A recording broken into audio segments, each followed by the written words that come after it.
تھوڑے اونچی آواز ہے.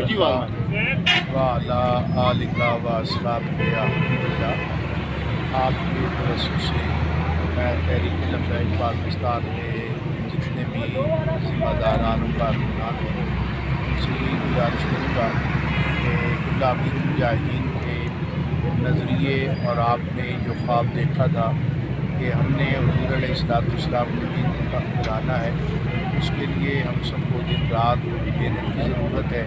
آئندہ آنے والے چاہے بلدیاتی انتخابات ہوں یا قومی انتخابات ہوں، انشاءاللہ تحریک لبیک پاکستان پوری قوت کے ساتھ میدان عمل میں آئے گی اور غلامی مجاہدین نے جو خواب دیکھا ہے اس کی تعبیر جو ہے وہ ہم لینے کی کوشش کریں گے.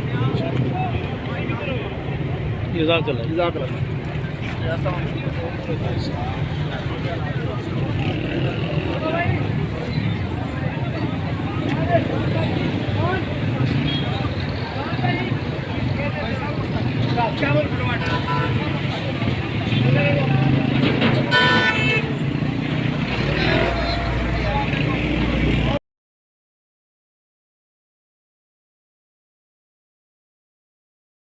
ناظرین، اگر آپ کو ہماری یہ ویڈیو پسند آئی ہے تو بیل کے آئیکن پہ کلک کریں. مزید اچھی معلوماتی ویڈیوز دیکھنے کے لیے ہمارے چینل کو ضرور سبسکرائب کیجیے گا. دیکھتے رہیے پال